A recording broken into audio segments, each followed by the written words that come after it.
Welcome everybody to Go Local Live. I'm Josh Fenton. Special edition will be up all day today.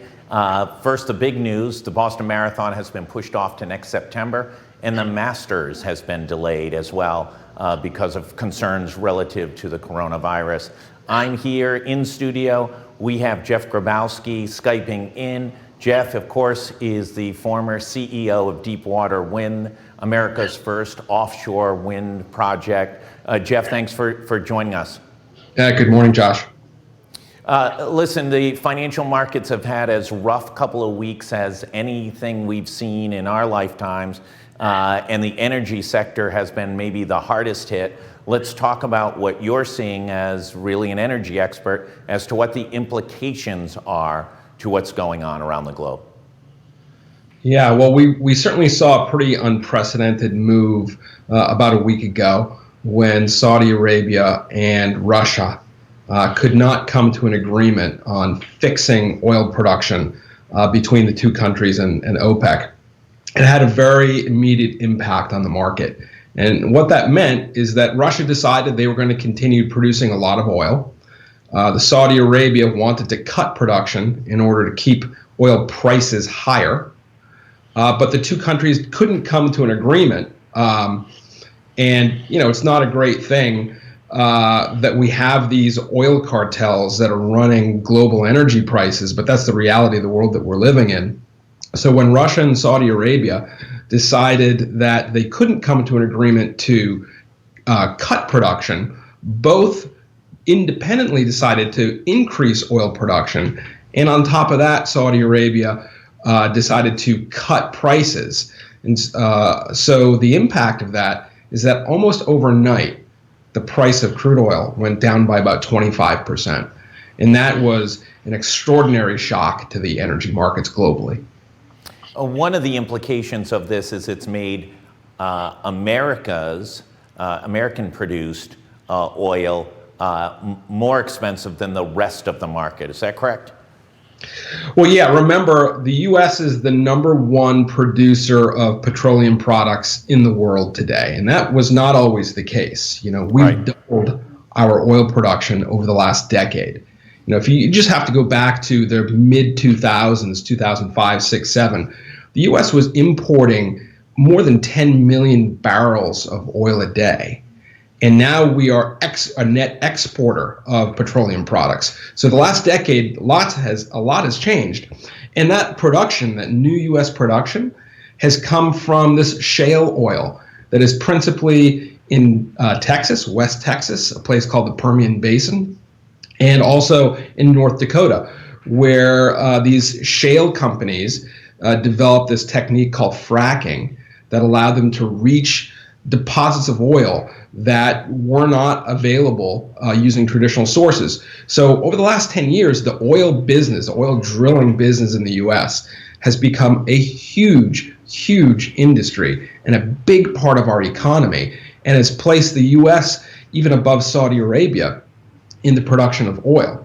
Now, the downside to all of this, apart from the climate issues, but the downside from a pure energy industry perspective is that it's really expensive to produce shale oil. So the oil that we're producing in Texas and North Dakota is relatively expensive to produce. So that when the price of oil globally comes down, it puts those shale oil companies in a really tough spot because they need a certain price of oil to stay solvent. And that price of oil, which today is close to $30 a barrel, it's just going up a couple dollars today, that price is not sufficient for almost all the shale companies in the United States. So I think we're going to see some very hard times in the oil patch in Texas and North Dakota, where a number of those U.S. shale companies are going to be stressed. They're not going to be able to borrow money. We may see some bankruptcies. We're certainly going to see some layoffs. So the energy business is roiled now by what happened between Saudi Arabia and Russia. And there's going to be a lot of disruption in the energy markets in the U.S., and that has big impacts for the whole U.S. economy.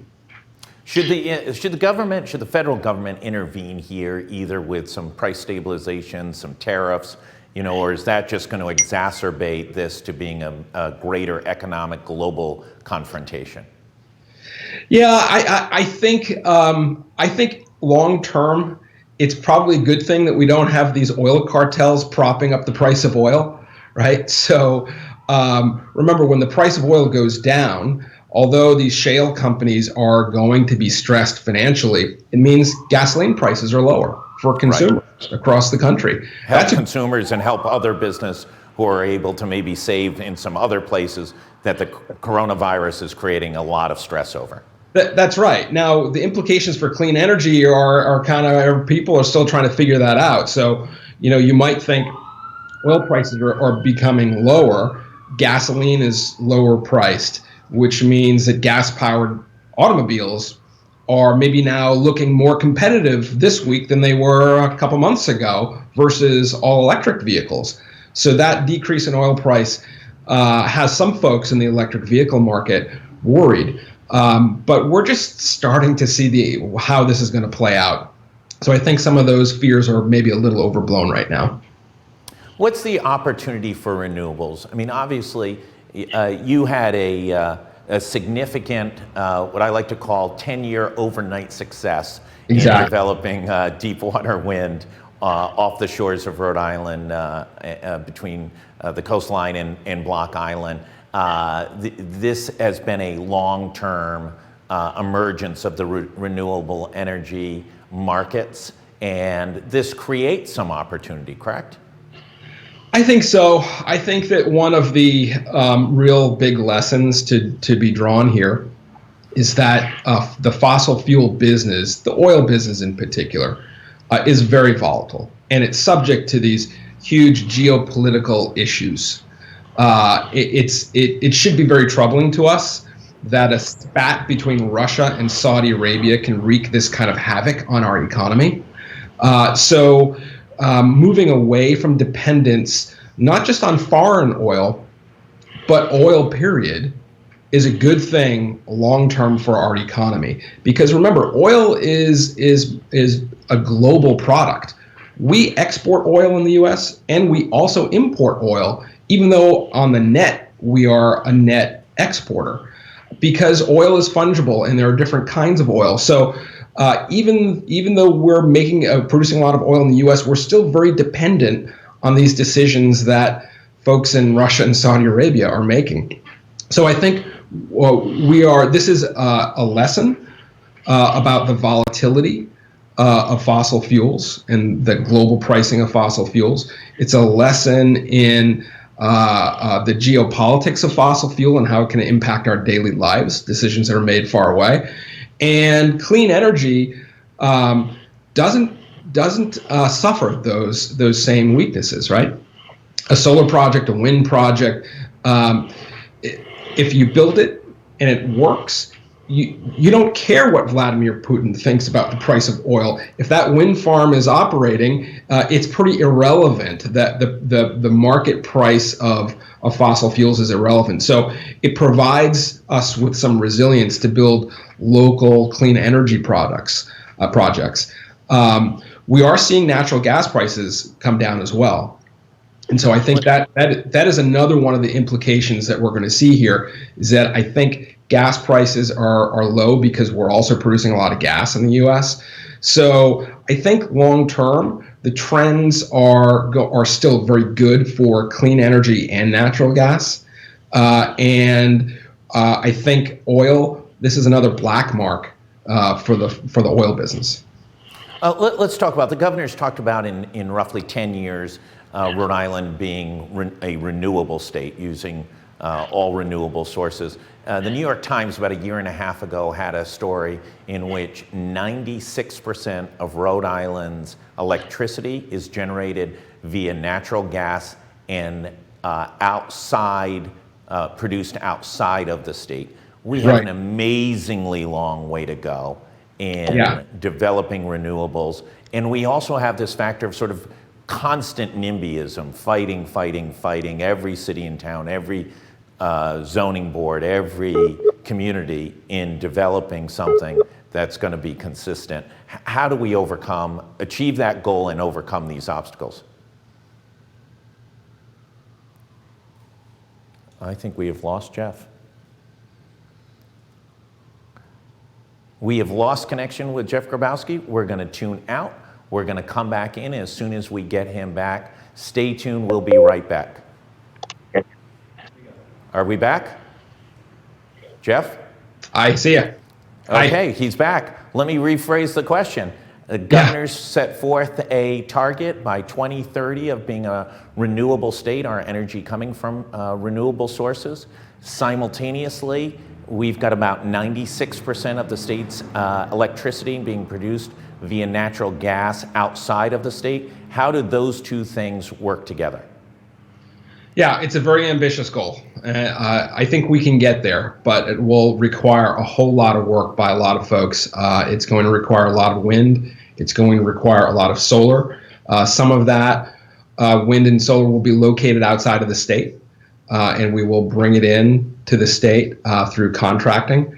It could also include some hydropower if we can ever regionally create some more transmission from Canada to southern New England. So it's a big task. I think it's an important goal. I think we've got some big projects that can help fill the gap there, some of the big offshore wind projects.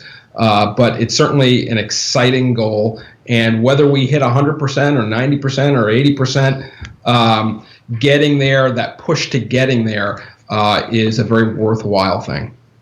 About a year ago, a little over a year ago, we saw a whole sector of our state, Aquidneck Island, functionally go dark, no energy for a significant period of time due to a pipeline issue somewhere within the infrastructure of the natural gas industry.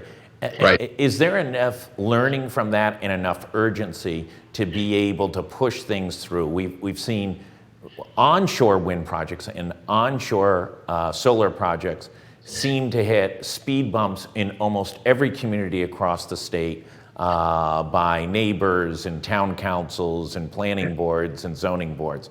How do we overcome that issue? Certainly Europe doesn't have those issues. They build wind and they build solar. Yeah, I think you hit on a great point there, Josh. It's just hard to build stuff in the United States, these big infrastructure projects. And it doesn't matter if it's a gas pipeline, an onshore wind farm, an offshore wind farm, a highway. No matter what it is, we are set up in the United States to make things really hard for people who want to build things.